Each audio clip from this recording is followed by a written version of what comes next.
नमस्कार, मेरा नाम विक्रमजीत बैनर्जी है और welcome to this master class of legal activism for political activists. Now हम सब पॉलिटिकल एक्टिविस्ट्स हैं और हमें एट टाइम्स बहुत ज़रूरत पड़ता है कि हम लॉ के सहारा लें, कोर्ट्स के सहारा लें, क्योंकि हमारे खिलाफ लॉ यूज़ किया जाता है और एट टाइम्स हमें लॉ को इस्तेमाल करना पड़ता है सरकार के खिलाफ, दूसरे ऑपोजिशन के खिलाफ, अदर पॉलिटिकल पार्टीज़ के खिलाफ, क्योंकि लॉ हमारे सिस्टम के बहुत एक इम्पॉर्टेंट पार्ट है। और इसलिए ये हमारा जो छोटा सा कोर्स होगा, 2-3 चीज़ें हम एस्टैब्लिश करेंगे कि जिसको आपको जानना चाहिए।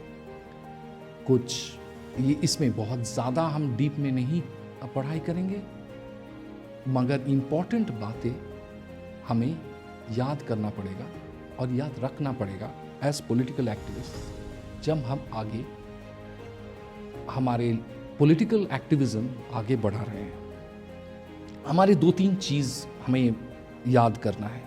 एक है कि हम PIL फाइल करते हैं। आपने सुने होंगे, आपके न्यूज़पेपर में आप पढ़ते होंगे कि PIL से हम कितने सारे चीज़ कोर्ट से रिलीफ निकाल सकते हैं, जहाँ पे हमारे काम होता है और जहाँ पे हम जो चाहते हैं वो हम कोर्ट से करवा सकते हैं। दूसरा है हम राइट टू इंफॉर्मेशन एक्ट, शायद ये भी आपको मालूम है।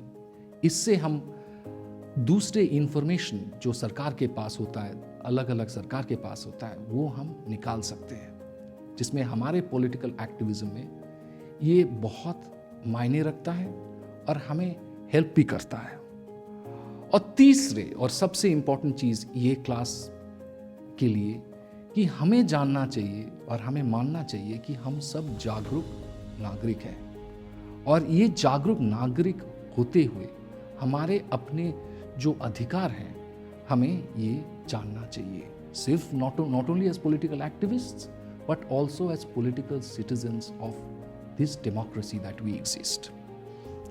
नाउ फर्स्ट थिंग्स, ये हम पहले स्वतंत्रता की बात करते हैं। फ्रीडम क्या होता है? हम सब जानते हैं, हमारे मौलिक अधिकार संविधान में ये लिखा हुआ है कि हम जो हमारे मन में जो है हम कह सकते हैं, फ्रीली कह सकते हैं। जैसे जिसको हम कहते हैं वाक के अभिव्यक्ति का अधिकार, यानी कि हम जो मन में है, हम जो सोचते हैं वो हम सबको खुल के बता सकते हैं। मगर हम पॉलिटिकल एक्टिविस्ट हैं और हमारे मन में बहुत सारे कुछ आ जाता है, तो एट टाइम्स हम सोचते हैं कि हम इतने गुस्से में आ जाते हैं कि हमें लगता है कि हमारे मन में जो है वो हम सामने बता दें खुल के। मगर हमें ये याद रखना पड़ेगा कि हमारे जो संविधान है, जो आर्टिकल 19(1) में हमको ये वाक या अभिव्यक्ति का अधिकार दिया है, वो 19(2) में ये भी कहा है कि इसके ऊपर रीजनेबल रिस्ट्रिक्शंस या युक्तियुक्त निबंधन लागू होता है। इसलिए हमारे मन में जो है हम वो कह नहीं सकते, हमें सोच के समझ के कहना पड़ता है। जैसे 2-3 चीज़ें हमें ये अपने याद रखना है, क्योंकि हम स्पीचेस भी देते हैं, हम अपने वक्तव्य रखते हैं, हम पब्लिक स्पीचेस करते हैं, हम सोशल मीडिया में जाते हैं, हम ट्विटर में जाते हैं और हम बहुत कुछ कह जाते हैं और ये हम बहुत इमोशनली भी कहते हैं। मगर दिक्कत ये है कि ये इमोशनल कहते हुए हमसे गलती हो जाता है। समटाइम्स हम कुछ कह देते हैं और ये कानून के खिलाफ हो जाता है, तो हमें भुगतना पड़ता है। मगर इसलिए मैं 2-3 चीज़ आप याद रखिए जब आपको ये कुछ कहना है एज अ पॉलिटिकल एक्टिविस्ट। पहले 2-3 ये रिस्ट्रिक्शंस हैं कि आप कुछ भारत के प्रभुता या अखंडता के खिलाफ कुछ कह नहीं सकते। दूसरा, आप पब्लिक ऑर्डर जो कहते हैं, लोग व्यवस्था के खिलाफ अगर आप कुछ कहते हैं तो वो कानूनन गलत भी हो सकता है। हम डिसेंसी या शिष्टाचार के खिलाफ कुछ कह नहीं सकते कि हम कुछ कहें जो शिष्टाचार के खिलाफ हो तो वो गलत होगा। मोरालिटी, सदाचार के खिलाफ अगर हम कुछ कहते हैं जिसको लोग कहते हैं ये गलत है, तो to that extent that speech can be restricted. हम कंटेम्प्ट ऑफ कोर्ट की अवमानना, ये हमें याद रखना चाहिए कि हम कर नहीं सकते, क्योंकि कोर्ट की अवमानना के ऊपर कानून है, और अगर हम कह सकते हैं तो इसके जो कानूनन इसके जो रिपरकशंस है इसको हमें भुगतना पड़ता है। डेफमेशन, किसके बारे में हम मानहानि कर नहीं सकते। हम कह सकते हैं कुछ सही है कुछ गलत है लोगों के बारे में, मगर ऐसे कुछ नई चीज कर सकते हैं जहां पे लोगों के मानहानि हो। और लास्ट, हम ऐसे नहीं कह सकते हैं कुछ चीज जो लोगों को उस्काता है कुछ गलत चीज करने के लिए, जो ऑफेंस करने के लिए, क्रिमिनल एक्ट करने के लिए।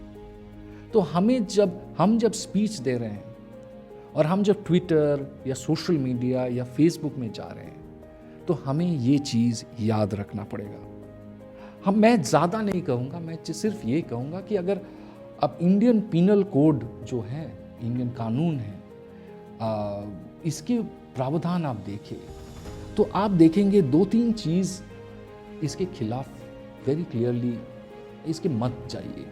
एक है कि आप राष्ट्र विरोधी कुछ कह नहीं सकते। ये हमें राष्ट्र विरोधी तो हम कहते भी नहीं है, मगर हम कह भी नहीं सकते। अगर कोई कहता है, ये बात भी याद रखिए, अगर कोई कहता है तो आप उसके खिलाफ आप FIR कर सकते हैं, और वो FIR क्या होता है बाद में बात करते हैं। आप दोनों, और इसके बहुत सारे प्रावधान हैं, मगर मैं मोटा से बात करता हूं कि अगर बेसिकली दोनों धर्म के विरोध कुछ कह नहीं सकते जो दोनों धर्म के विरोध में लड़ाई पैदा करे। तो अगर दूसरे लोग भी कहते हैं, दूसरे लोग ऐसे काम करते हैं, और दोनों ग्रुप, सोशल ग्रुप्स अगर लड़ाने के कोई काम कोशिश करते हैं, तो इसके खिलाफ आप FIR दर्ज करवा सकते हैं पुलिस में। तो ये हमें याद रखना चाहिए।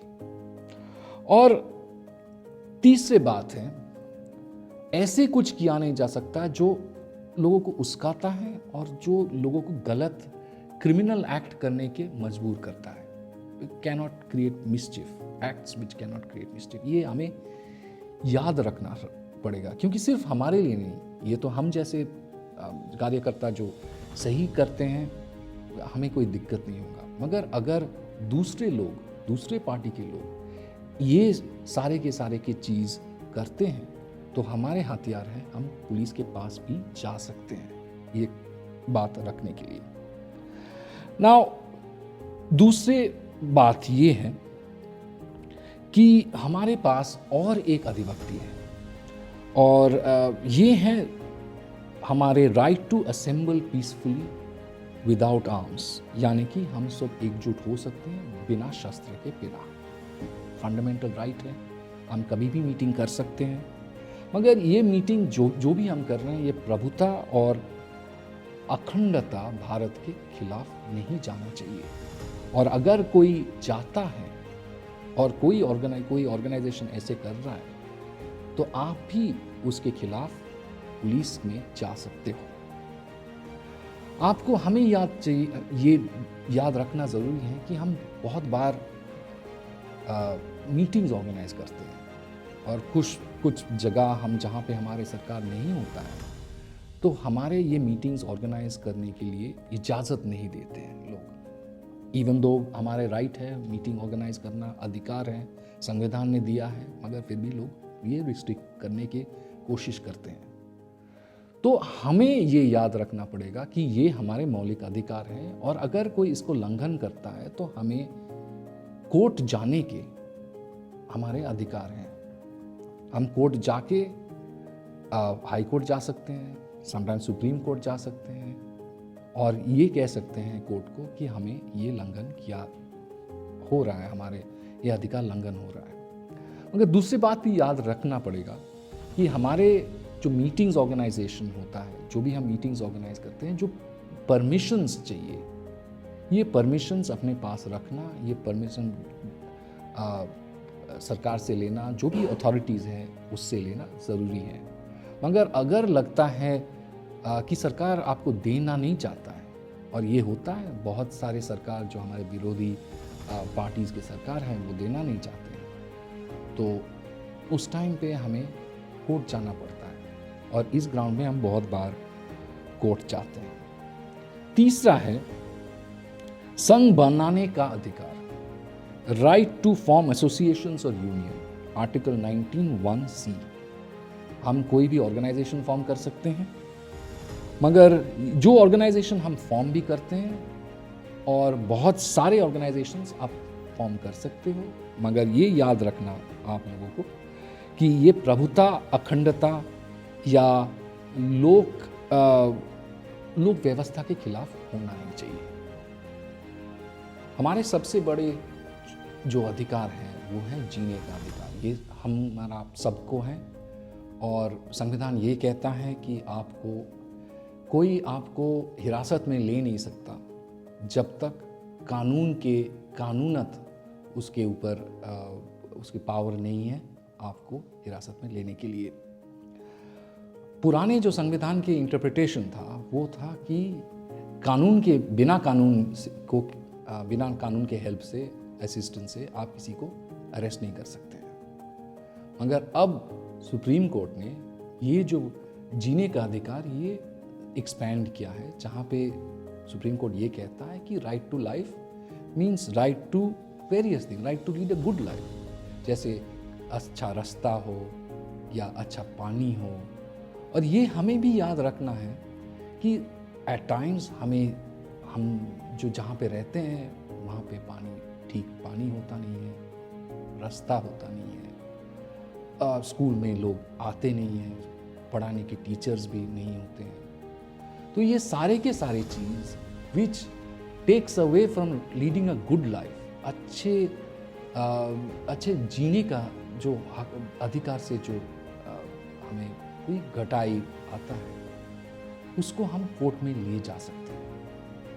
और कोर्ट मानता है कि ये सरकार को ये सारे के सारे चीज़ जो लोगों को अच्छे से जीना के तैयार करते हैं, कि मौलिक उनको ज़रूरत है ठीक से अच्छे से जीना, उसको देना चाहिए।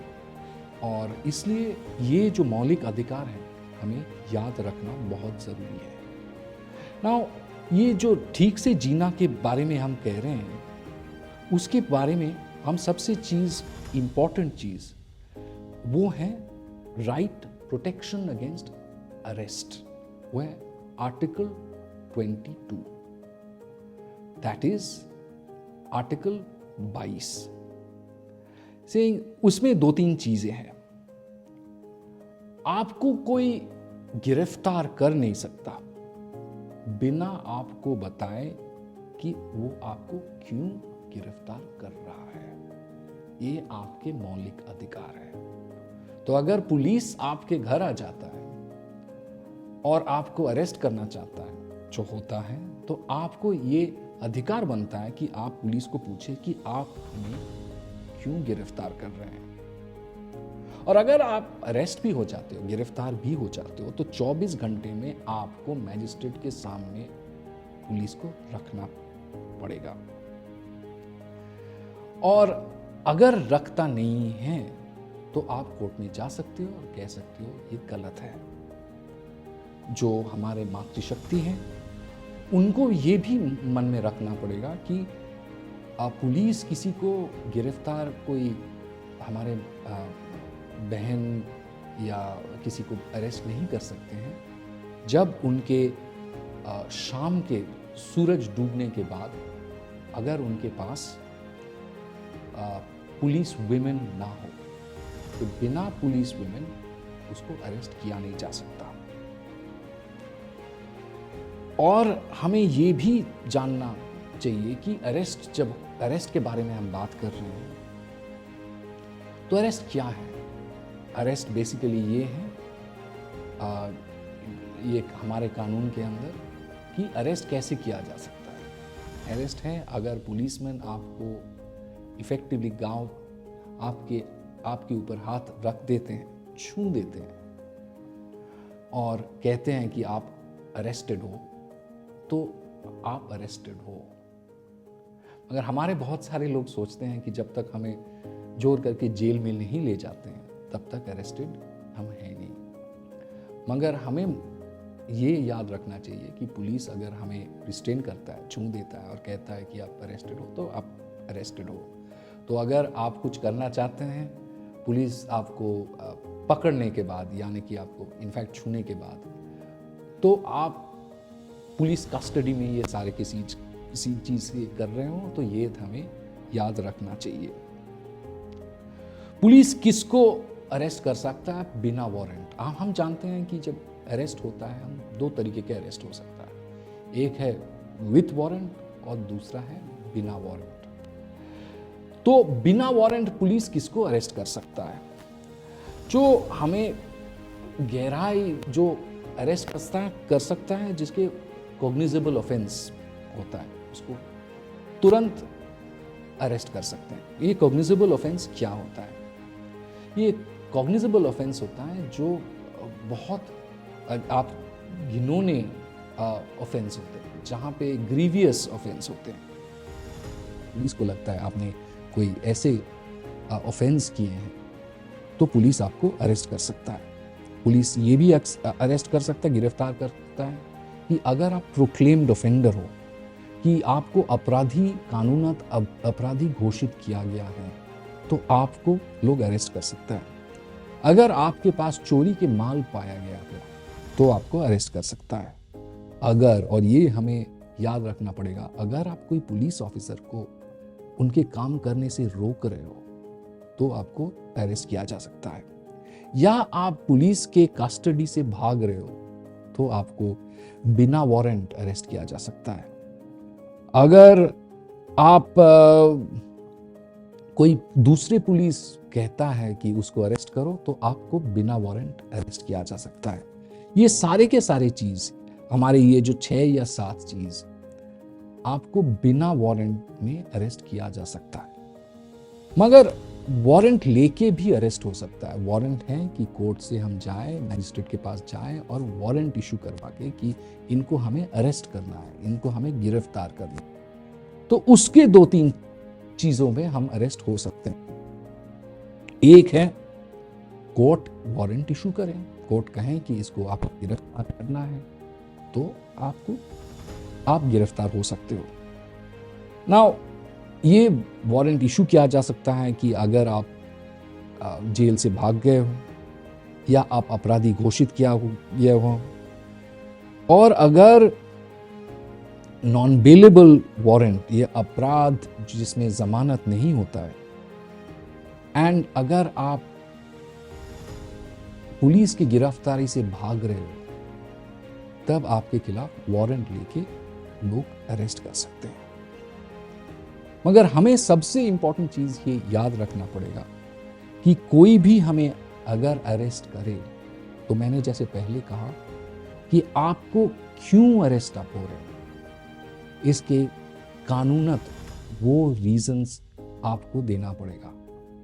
और अगर पुलिस देता नहीं है, तो आप उसको कह सकते हो कि मैं नहीं अरेस्टेड, मैं गिरफ्तार नहीं होऊंगा, क्योंकि मुझे आप रीजंस दे नहीं रहे हो। मगर हमें ये भी याद करना पड़ेगा कि ऐसे हम कुछ काम ना करें जिसको obstructing officer on duty, obstructing the police, क्योंकि पुलिस तब उस ग्राउंड पे हमें बिना वारंट भी अरेस्ट कर सकता है। रिट है कि हम कोर्ट में कैसे जा सकते हैं, हाई कोर्ट में या सुप्रीम कोर्ट में। हम पहले याचिका फाइल कर सकते हैं, जहां पे हम कह सकते हैं कि शायद पुलिस ने या दूसरे सरकार ने किसी को, कोई हमारे कार्यकर्ता को गिरफ्तार किया है, कि किसी कहीं पे छुपा के रखा है और उसको किसी को मिल नहीं रहा है। तो आप कोर्ट के जाके कह सकते हो कि उसको आप कोर्ट के सामने लाओ। हेबियस कॉर्पस यानी कि प्रोड्यूस द पर्सन। कोर्ट इसको डायरेक्ट कर सकता है सरकार को, पुलिस को, कि उसको हमारे सामने आप लेके आओ। और पॉलिटिकल एक्टिविज्म में ये बहुत इम्पोर्टेंट चीज़ है। हमें याद रखना चाहिए कि ये एक हमारे हाथ में बहुत इम्पोर्टेंट टूल है जिसको हम कोर्ट में यूज़ कर सकते हैं, करते हैं भी। दूसरा, अगर आपको कोई लगता है कि वो एक जो कोई किसी पोस्ट में बैठा हुआ है और उसको उस पोस्ट का क्वालिफिकेशन नहीं है, तो आप कोर्ट में जाके वो चैलेंज कर सकते हो और कह सकते हो कि ये पोस्ट के लायक नहीं है। और अगर आप वो रिट फाइल करोगे, उसका नाम है क्वो वारंटो, कि आप किस वारंट में कैसे आप ये पोस्ट होल्ड कर रहे हो। कोर्ट देखेगा कि वो पोस्ट होल्ड करने के लायक है क्या नहीं है। अगर कोर्ट को लगता है कि वो पोस्ट होल्ड करने के लिए लायक नहीं है, तो पोस्ट उसको उस पोस्ट से निकाल सकता है कोर्ट। तीसरा और सबसे ज़्यादा जो पॉलिटिकल एक्टिविज्म में यूज़ किया जाता है वो है मैंडेमस। मैंडेमस यानी कि डायरेक्शन, जहाँ पे कोर्ट डायरेक्ट कर सकता है कि आप सरकार, आप ये करो, आपको ये करना चाहिए। और कोर्ट कह सकता है कि ये हम जो चाहते हैं कोर्ट को और सरकार को वो सुनना पड़ेगा। ज़्यादातर एज पॉलिटिकल एक्टिविस्ट जब भी हम कोर्ट में जाते हैं तो ये रिट ऑफ मैंडेमस ही हम ज़्यादा इस्तेमाल करते हैं, क्योंकि अगर हम चाहते हैं कोई परमिशन मिले या चाहते हैं कोई सरकार के खिलाफ कोई इन्वेस्टिगेशन हो, जैसे भी हम चाहते हैं, तो ये रिट ऑफ मैंडेमस सबसे हमारे हाथ में मोस्ट इम्पॉर्टेंट चीज़ है। और ये रिट ऑफ मैंडेमस करके ही जितने सारे पॉलिटिकल एक्टिविज्म, जितने सारे बड़े बड़े केसेस आप देखते हो जहाँ पे कोर्ट डायरेक्शन देता है सरकार को कि ये आपको करना चाहिए, ये आपको ये इनके खिलाफ आप एक्शन लेना चाहिए, या पुलिस के खिलाफ एक्शन लेना चाहिए, या अथॉरिटीज़ के खिलाफ एक्शन लेना चाहिए कि इसको नहीं करना है आप लोगों को। ये के सारे चीज़ रिट ऑफ मैंडेमस से आता है। और एक चीज़ है कि हमको लगता है कि कोर्ट को हम कोई पब्लिक मैटर में कोर्ट के सामने रखना चाहते हैं, तो हमें पब्लिक इंटरेस्ट लिटिगेशन के तहत कोर्ट के सामने जाना चाहिए। ये पब्लिक इंटरेस्ट लिटिगेशन या जनहित याचिका के मार्फत हम कोर्ट के सामने आ सकते हैं, जहां पे हम कह सकते हैं कि इतने ये सारे के सारे हमारे अधिकार लंघन हुआ है सरकार और या सरकार के आसपास कोई ये लंघन किया है और इनके खिलाफ कोर्ट को कोई डायरेक्शन देना चाहिए। और ये जनहित याचिका के सबसे बड़ा चीज़ ये है कि आप दूसरे के लिए भी कर सकते हो, क्योंकि कोई भी आप कभी भी कोर्ट में अगर जाओगे तो कोर्ट पहले चीज़ जो पूछता है कि आप क्यों आ रहे हो, आप कौन हो, आपके ये जो उल्लंघन हुआ है आपसे क्या इनके ताल्लुकात हैं। मगर अगर आप जनहित याचिका में जाते हो तो आप कोर्ट को ये कह सकते हो कि देखो दूसरे किसी और को हुआ है मगर वो कोर्ट में आ नहीं सकता है, तो इसलिए मैं उनके जगह कोर्ट में आया। हमारे देश में जनहित याचिका बहुत सारे चीज़ों में लगाया गया है, यूज़ किया गया है, यहाँ पे फाइल किया गया है। जैसे जनहित के लिए किसी लोगों ने कहा कि देखो हमें अच्छा रास्ता चाहिए, हमारे गांव में अच्छा रास्ता नहीं है, तो कोर्ट ने कहा जनहित में उनकी सरकार को वहाँ पे रास्ता बनाना चाहिए। एक बार ऐसे भी हुआ जहाँ पे लोगों ने आके कोर्ट के सामने कहा कि कोई अपराधी हैं जो जेल में बहुत दिन से पड़े हुए हैं और उसके ऊपर उसके केस कोर्ट में आ नहीं रहा है और वो कोर्ट में ही पड़े हैं और कोई उसके लोग भी नहीं है जिस उनके लिए कोई बेल दे, और ये तो अपराधी जेल में हैं तो इसलिए कोर्ट के सामने आ नहीं सकते। तो कोई बाहर के किसी ने कोर्ट के अप्रोच करा और कहा कि इनके ऊपर ये अत्याचार हो रहा है, तो कोर्ट ये आपके कोई इसकी राय देना चाहिए, कोई जस्टिस इनको मिलना चाहिए। तो कोर्ट ने जनहित याचिका में कहा कि नहीं, वो हमारे सामने आ नहीं सकते, मगर जनहित में हम ये काम उसके लिए कर रहे हैं। उन्होंने कहा कि आपको सरकार को देखना चाहिए कि अगर लोग ज़्यादा दिन जेल में हैं तो उसको छोड़ देना चाहिए। तो ये सारे के सारे कोर्ट ने एक कानून लाया, कोर्ट ने एक अपनी राय दी जहाँ पे ये सिस्टम शुरू किया। और सबसे इम्पोर्टेंट चीज़ है, आप लोगों ने कोविड के बारे में तो हमने 2 साल सब ने झेला है, और हमने ये भी देखा है कि कोर्ट ने उस टाइम पे ये जनहित याचिका में कितने सारे रिलीफ दिए लोगों को, और सारे कोर्ट ने कहा कि हम जनहित में बहुत सारी चीज़ कर रहे हैं, और कोर्ट ने करा भी। तो अगर आपको लगता है कि किसी इशू इम्पोर्टेंट है और कोई दूसरे आदमी उसके ऊपर सफ़र कर रहे हैं, तो आप कोर्ट में जा सकते हो जनहित में, और कोर्ट आपको मानेगा। और एक चीज़ हमें एज कार्यकर्ता जो हमें रोज फेस करना पड़ता है, और यही बात मैंने पहले कहा, हम और डिटेल्ड बात करना चाहिए, ये है फर्स्ट इंफॉर्मेशन रिपोर्ट या FIR। FIR होता है जब हम पुलिस के पास जाते हैं और एक कंप्लेंट डालते हैं और कहते हैं कि ये किसी के खिलाफ गुनाह हुआ है और हम चाहते हैं कि आप इसके ऊपर एक्शन लो ना। हमें याद रखना चाहिए कि जब पुलिस का ड्यूटी बनता है, और ये आप याद रखिए कि आप जब जाओगे पुलिस के पास, पुलिस का ड्यूटी बनता है कि आपके जो कंप्लेंट हैं वो अपने रिपोर्ट में दायर करें। ये बहुत बार होता है, हमने देखा भी है, हम जानते भी हैं, एज वकील हम जानते हैं कि पुलिस के पास तो कंप्लेंट जाता है, मगर पुलिस उसको रिपोर्ट में चेंज नहीं करता, रिपोर्ट में लिखता नहीं है। क्योंकि जब तक ये कंप्लेंट है तो कंप्लेंट है, मगर जब तक रिपोर्ट नहीं बनता है तब उसके खिलाफ एक्शन नहीं लिया जा सकता है। तो बहुत बार ये हम एडवाइस करते हैं हमारे जो कार्यकर्ता हैं, कि हमारे जो क्लाइंट्स होते हैं, कि आप जो कंप्लेंट दे रहे हो वो लिखित दो। ओरली हम बोल देते हैं, लोग पुलिस सुन भी लेते हैं, फिर अपने बहुत टाइम्स जो उनके मन में आए वो लिख लेते हैं। हमारे बात एग्जैक्टली पुलिस लिखता नहीं है। तो इसलिए जब आप अगले बार कंप्लेंट देने जाओगे पुलिस में किसी के खिलाफ, तो लिखित लेके जाओ। ओरली तो ज़रूरत है, मगर लिखित लेके जाना बहुत ज़रूरत है। और ये भी हमें अपने ये याद रखना चाहिए कि 154 के तहत अगर पुलिस आपकी कंप्लेंट लेता नहीं है, तो आप SP के, सुपरिंटेंडेंट ऑफ पुलिस के पास कंप्लेंट दायर कर सकते हैं, सिंह पुलिस हमारा कंप्लेंट ले नहीं रहा है।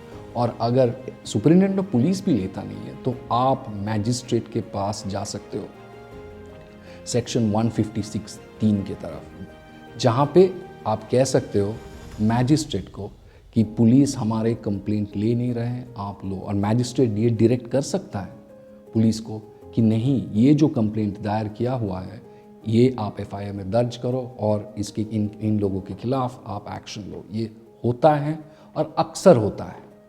तो अगर आपको लगता है पुलिस आपके कंप्लेंट ले नहीं रहा है, तो डेफिनेटली आपको इसको आगे बढ़ाना चाहिए, और ज़रूरत पड़े तो मैजिस्ट्रेट के पास भी जाना चाहिए। और एक चीज़ जो हमारे बात इम्पॉर्टेंट है, हमें याद रखना चाहिए कि बेल हमारे बहुत इम्पॉर्टेंट चीज़ है, क्योंकि हम पॉलिटिकल कार्यकर्ता हैं, और अक्सर ये होता है कि हम हमारे एजिटेशन में, हमारे एक्शन में हम गिरफ्तार होते हैं। तो बहुत बार हमें ये बेल के बहुत ज़रूरत पड़ता है। तो बेल 3 तरह के ऑफेंसेस कह सकते हैं, 3 तरह के बेल। एक है बेलेबल ऑफेंस में बेल मिलना, जो छोटा मोटा ऑफेंस में बेल मिलना, उसमें आप अगर जाओ तो ऑटोमेटिकली बेल मिल जाता है, उसको पुलिस आपको रोक नहीं सकता है, और आपको तुरंत बेल उसको देना ही पड़ता है। इसकी एग्जाम्पल है, अगर कोई आप गलत इन्फॉर्मेशन पुलिस को दो, या आप किसी भगोड़े के अपने पास रखे हो, छुपा के रखे हो। ये सारे के सारे चीज़ छोटे मोटे चीज़ हैं। और अगर पुलिस आपको इसके कानूनत आपको गिरफ्तार करके रखना चाहता है तो आपको ये पुलिस को कहना चाहिए कि ये बेलेबल ऑफेंस है, और अगर बेलेबल ऑफेंस है मुझे तुरंत बेल मिलना चाहिए।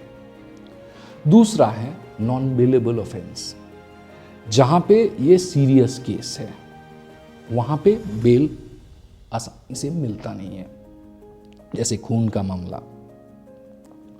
और अगर बेल मिलता है, कभी भी बेल मिलता है, तो कोर्ट आपके ऊपर कंडीशन इंपोज कर सकता है कि आप विटनेस को या एविडेंस को कोई छेड़ाछेड़ी नहीं करोगे और किसी को आप ये दो बार नहीं करोगे, ऐसे कोई रिस्ट्रिक्शंस इंपोज किया जा सकता है।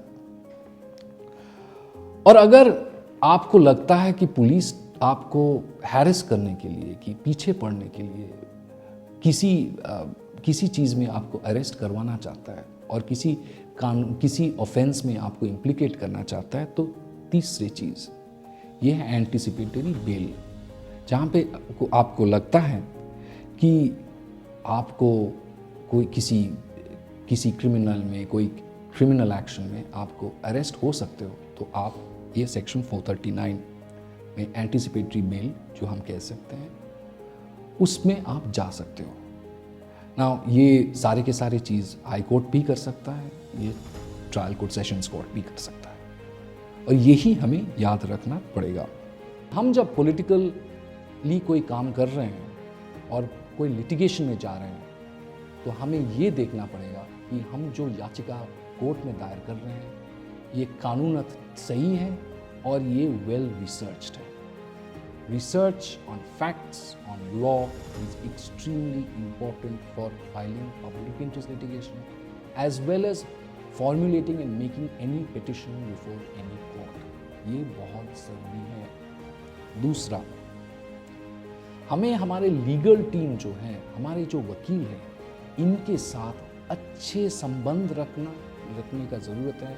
और कोई भी नया डेवलपमेंट हो तो हमारे जो वकील कोर्ट में खड़ा हो रहा है, उनको आप तुरंत बता दें।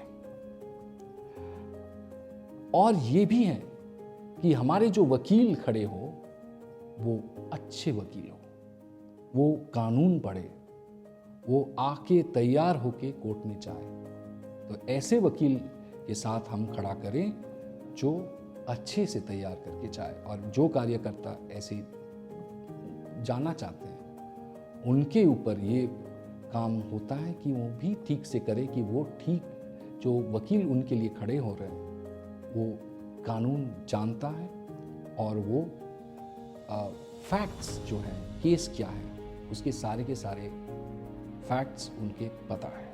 सबसे इम्पॉर्टेंट चीज़ ये है कि हमें याद रखना चाहिए कि ये सारे के सारे चीज़ और सारे के सारे कानून सिर्फ हमको अच्छे पॉलिटिकल कार्यकर्ता बना नहीं रहा है, हमको अच्छे जागरूक नागरिक इस देश का बना रहा है। जय हिंद, भारत माता की जय, वंदे मातरम।